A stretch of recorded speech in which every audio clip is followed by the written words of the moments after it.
Good morning, I am Gabriel Baliton, a nursing student from San Pablo Colleges. I am here to do the return demonstration of assessing the temperature of a client. It is important to monitor all the vital signs of my patient.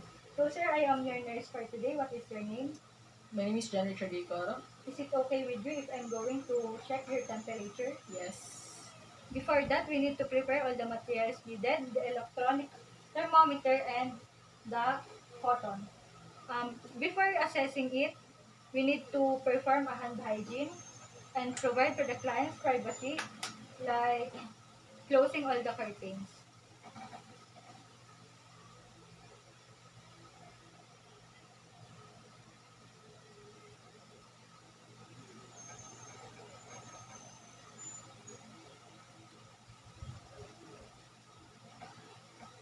As you can see, my patient is already in a sitting position, but if you are going to use a rectal thermometer, it is important that the client is in seams or lateral position. Now I'm going to place the digital thermometer in my client's axillary.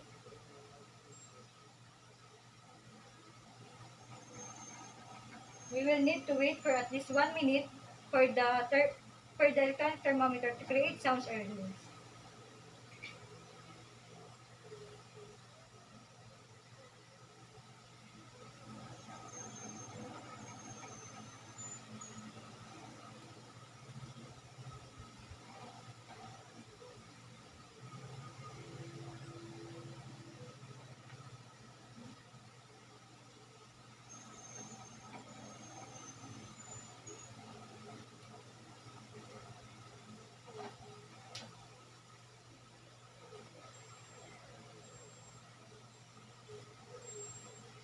My patient temperature is 36.8, which is hypothermia under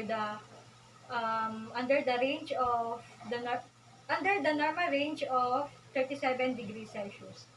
Now we need to lubricate the used electronic thermometer.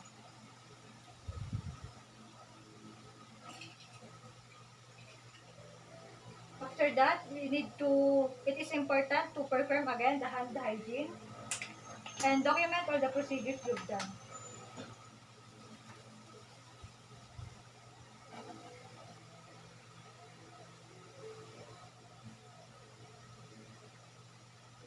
Again, I am Gabriel Baliton. Saying good morning, I am Gabriel Baliton, a nursing student from San Pablo Colleges. I am here to do the return demonstration of assessing the pulse rate of my client. It is important to monitor the vital signs of my patient. Good morning, sir. I am your nurse for today. What is your name? Johnny Chadico. Is it okay with you if I'm going to check your pulse rate? Yes. Um, Before that, we need to perform hand hygiene and provide for client's privacy, like closing all the curtains.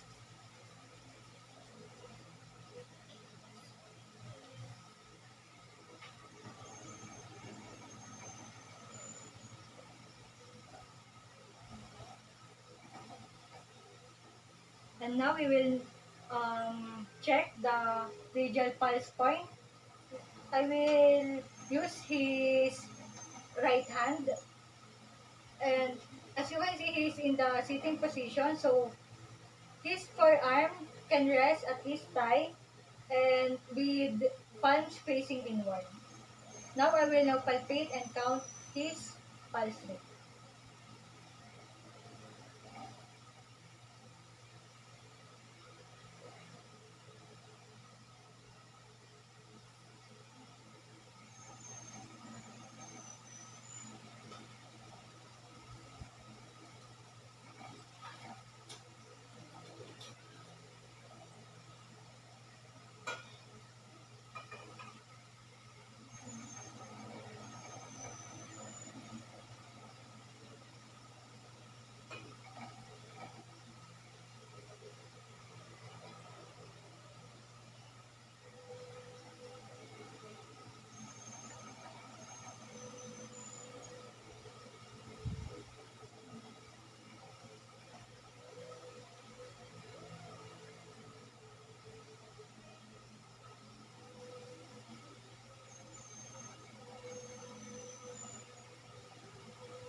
My patient pulse rate is 61. The normal range of an adult is 60 to 100. So his pulse rate is in a normal range.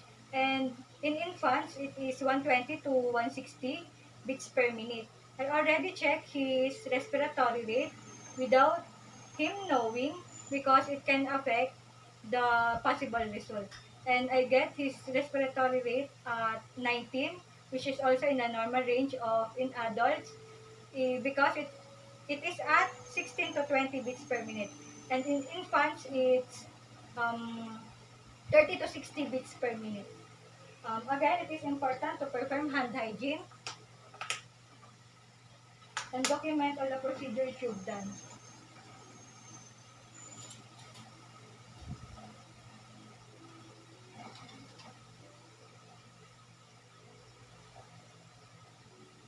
Again, I am Gabriel Balton. Good morning, I am Gabriel Balton, a nursing student from San Pablo Colleges. I am here to do the return demonstration of assessing the apical pulse of my client. It is important to monitor the vital signs of a client.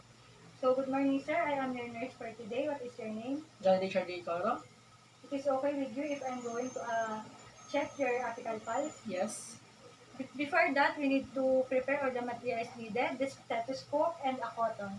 Before the assessment, we need to perform all before the assessment, we need to perform the hand hygiene and provide for the client's privacy, like closing the curtains.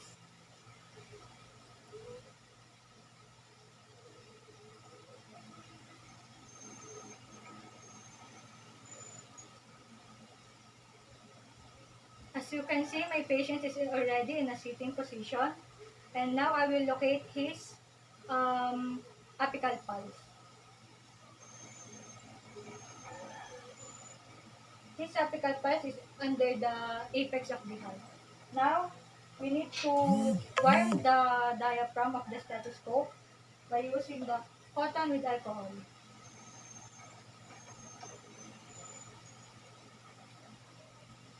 The apex of the heart, which is the apical pulse, we need to find his fifth intercostal line because my client is an adult, and if it is an children, you need to find his fourth intercostal line.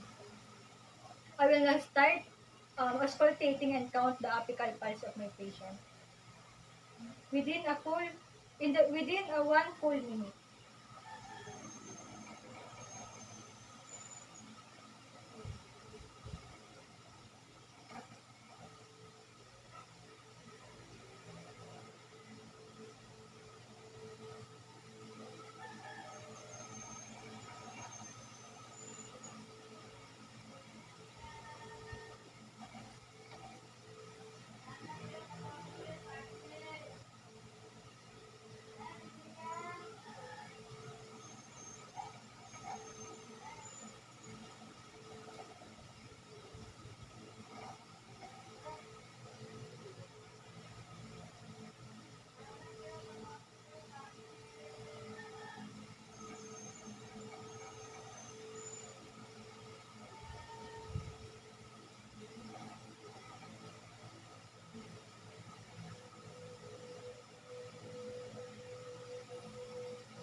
Um, my patient's my patient's apical pulse is 90, which is in a normal level. It is important to perform again the hand hygiene after the procedure and document all the procedures you've done.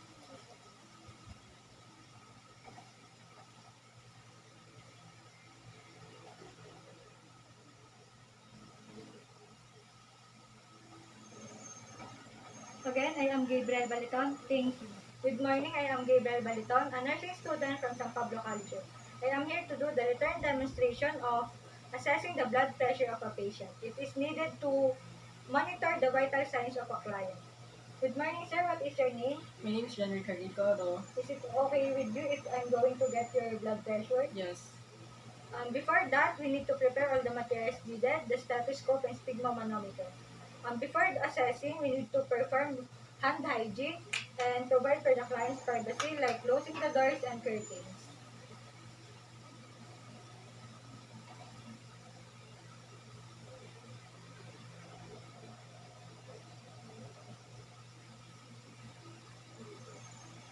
The first procedure is to assess our client in the sitting position. It is important that his forearm is supported by the heart level with palm facing upward. Then expose the arm, locate the brachial artery, then wrap around the cuff in the upper arm. Then upper arm above the antecubital space. After that, place the stethoscope, the earpiece into the ears. Then place the diaphragm of the stethoscope in the brachial artery. Um, with the hand who is holding the diaphragm, hold the bell by the thumb and index finger. In the other palm, holding the rubber bulb, then quickly pop it, and inflate until it reaches to 20 to 30 mmHg and until the pulse is disappeared. After that, by getting the blood pressure using the Coroca phases 1, 4, and 5, and quickly deflate it completely. When you are doubt in the result, you need to wait for at least 1 to 2 minutes to do the procedures again. After that, deflate it completely and remove the cuff into the upper arm and prepare for the storage. After that, you need to deflate the cuff and remove it into the upper arm and prepare for the storage. After the procedure, you need to clean the earpiece and prepare for performing hand washing.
The blood pressure of my patient is 120/90, which is a pre-hypertension.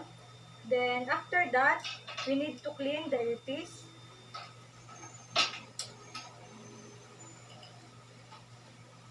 With the cotton and alcohol.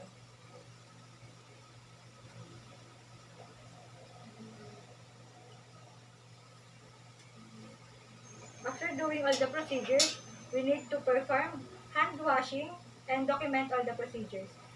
Again, I am Gabriel Baliton. Thank